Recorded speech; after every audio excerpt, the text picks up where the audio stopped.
हमारा परिचय जो खंजन है, ये एक पक्षी है जो शरद ऋतु में पहाड़ों से अपने सख तुम और वंजन हूँ मैं, रूप की राशि तुम और जो सेना और सेना के प्रति तो पूरे देश को समर्पित ही रहना चाहिए, क्योंकि यहाँ जो है सैनिक प्रकोष्ठ में हो या मोदी संगठन में चलेगा। हम सैनिक प्रकोष्ठ के जिला अध्यक्ष कैप्टन रमेश चंद्र यादव जी,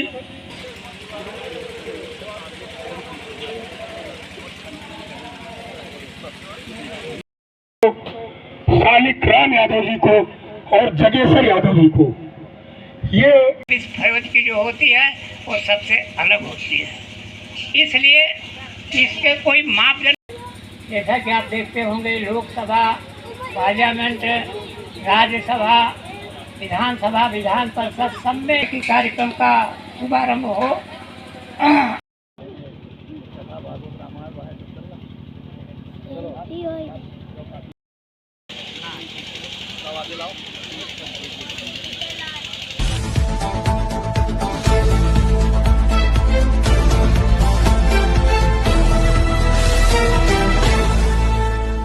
बंकी के त्रिवेदी ब्लॉक के अखैयापुर गांव में हूं। दोस्तों, होता क्या है कि ये अति पिछड़ा क्षेत्र है। यहाँ पे मुझे लग रहा है कि बहुत कम सैनिक है। देखिए, ये सैनिक जो दिख रहे हैं हैदरगढ़ के ही हैं, लेकिन यहाँ पे बहुत कम सैनिक हैं। और कारण ये था कि पिछड़ा क्षेत्र था, शिक्षा का अभाव।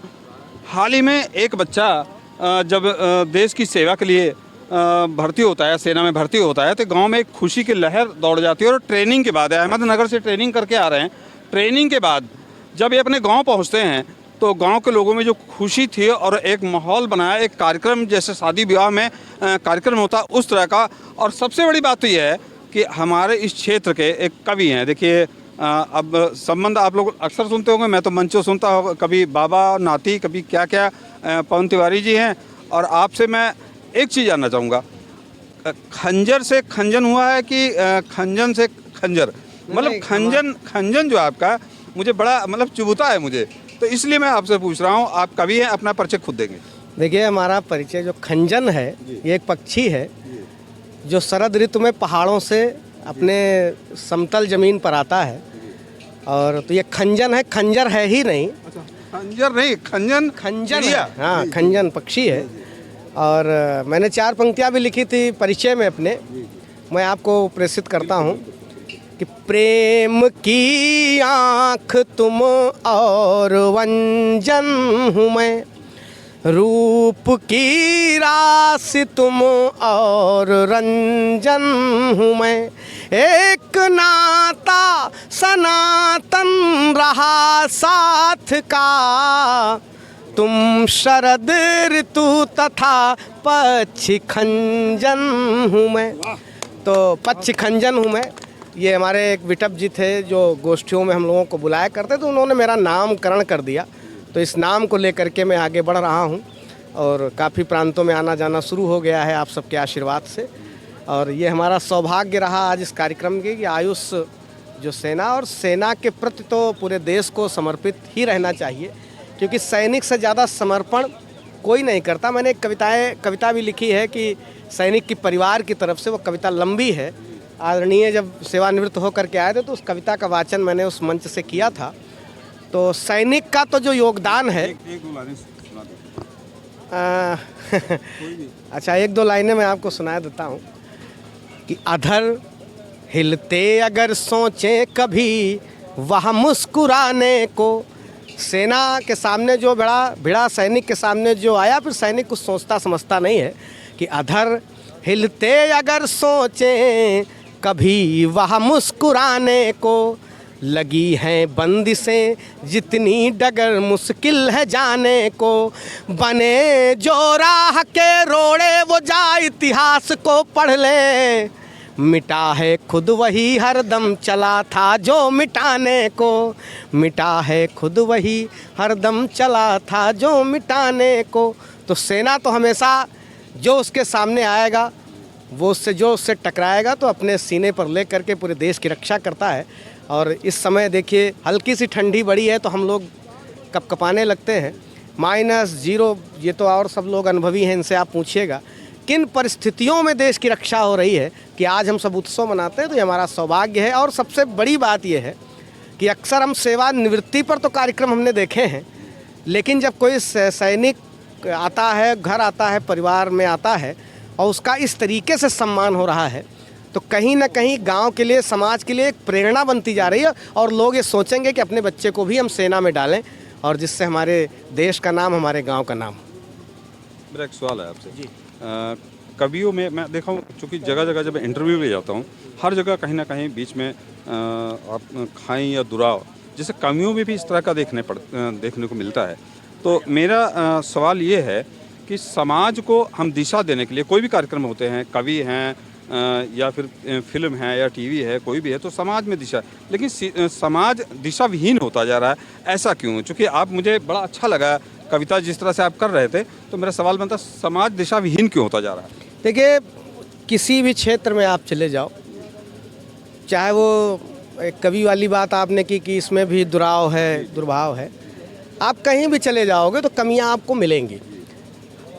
असामान्य व्यक्ति ही कवि बन करके, या कि माँ शारदे की जिसके ऊपर कृपा होती। लेकिन एक बात मैं कहना चाहता हूँ कि जो सच्चा कवि है, जो वास्तविक रूप से माँ का आराधक है, साधक है, जिसके अंदर कविता ने निःसृत रूप माता शारदे की कृपा से उसने प्राप्त की है, तो वो कभी दुराव की बात नहीं करता।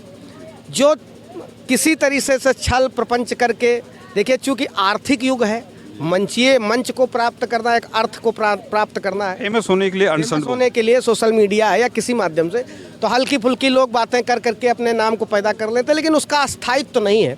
आज भी आप भाई जिसे रामचरितमानस हम पढ़ते हैं, महाकवि तुलसीदास ने लिखा, अभिज्ञान शाकुंतलम पढ़ते हैं, उनको भी महाकवि का दर्जा दिया गया संस्कृत भाषा में। तो आज हम उनका नाम ले रहे हैं, वो अमर हैं और अमर रहेंगे। दुनिया ख़त्म हो जाएगी, लेकिन तुलसीदास का नाम मिटने वाला नहीं है, सूर का नाम मिटने वाला नहीं है, रहीम का नाम मिटने वाला नहीं है। तो जो सही दिशा में जिनका काम चल रहा है, वो कवि आज भी बहुत हैं। और जो हर जगह अपवाद हैं, आप सेना में भी चले जाओ तो सेना में 90% लोग देश के लिए समर्पित हैं, लेकिन हो सकता है 10-5% उसमें भी बीच बीच में कहीं ना कहीं गद्दारी। आप जब मंच पर कविता कह रहे थे, तो आप कविता मेरे दिल को भी छू गई, इसलिए मैंने सवाल किया कि कभी कभी तो मुझे ऐसा लगता है कि कवि समाज में जहर घोल रहे हैं, लेकिन आपकी कविता सुन के मुझे ऐसा लगा कि वाकई जो है आप समाज को कुछ देना चाह रहे हैं। ये जो बात आप कह रहे हैं, अभी मैं चित्रकूट के एक मंच पे था, तो अक्सर कार्यक्रमों के जो रेखा तैयार होते हैं, तो कहीं ना कहीं से वो कुछ, तो उसमें भी कुछ कवि ऐसे थे, लेकिन मैंने उस बात को मंच से ही कह दिया था जो आप क्या पूछ रहे हैं हमसे, कि कभी कभी एक तरफा बात होती है। आप कहने का मतलब ये है, तो एक तरफा बात को मैंने कह दिया था। उस समय हमारे सामने एक SDM साहब बैठे थे, मुस्लिम थे। मैंने उस बात को और पूरे मंच के सम्मुख ये बात कही कि हमेशा कवियों को ऐसी बात करनी चाहिए जिससे समाज जुड़े। समाज को तोड़ने की बात अगर एक तरफा बात की जाएगी, तो निश्चित है, मैं आपकी बात से सहमत हूँ कि कवि धर्म का वो निर्वहन नहीं हो रहा है। लेकिन आप ये भी मानिए कि वो कवि हैं ही नहीं, उनको आप मनोरंजन का साधन मान के चलिए। जो असली कवि है, वो कभी भी समाज के विरोध में या किसी अपने बीच के विरोध में या एक तरफा या किसी जातिवाद या किसी धर्मवाद के साथ वो खड़ा नहीं होगा। वो हमेशा सर्वधर्म की बात करता है। बहुत बहुत धन्यवाद। तिवारी जी मेरे साथ हैं, तिवारी से भी बात कर लेता हूं, क्योंकि तिवारी से अगर बात नहीं करें तो मुझे तो डर लगता है कि तिवारी नाराज़ हो जाते हैं अक्सर मुझसे अगर बात नहीं करते तिवारी जी से। तो तिवारी, मैं आपसे सवाल ये है, बाबा नाती, देखिए बहुत कुछ कविताएँ तो आपने 2-4 लाइन सुना दी और सब लोग संतुष्ट भी हैं, लेकिन सेम एज, हाइट पे मत जाइए, हाइट पे मत जाइए, लेकिन बाबा नाती कैसे हैं? नहीं, देखिए, एक तो एज में अंतर है, हम बाबा हैं, हम बड़े हैं, और उतना बड़े हैं जितना चाचा को होना चाहिए, है ना, उतना बड़े हैं, लेकिन बाबा हैं। अच्छा, एक सवाल बनता है, चूँकि आप एक राजनीतिक नहीं, हम मुझसे राजनीतिक पार्टी से भी आप जुड़े हैं जी, और आप जो है अग्निवीर है बेटा, अग्निवीर से आए हैं, तो आप लोग देखा समाजवादी हमेशा जो है अग्निवीर का विरोध करते थे, तो उस पर क्या कहना चाहिए? देखिए, सेना की वर्दी है। नहीं, मेरा सेना पे वर्दी और सेना पे मेरी कोई वो नहीं, सरकार की मैं बात कर रहा हूँ, आप लोग विरोध करते हैं। सरकार जो है, जो सेना की वर्दी है सैनिक के शरीर पर, हम इसका आदर करते हैं, हम इसका सम्मान करते हैं। वो चाहे अग्निवीर के रूप में हो, वो चाहे सैनिक के रूप में हो, वो चाहे सिपाही के रूप में हो, वो चाहे कैप्टन कर्नल ब्रिगेडियर के रूप में हो, हम सेना की वर्दी का सम्मान करते हैं। और जो ये युवा इतनी मेहनत करके जाते हैं,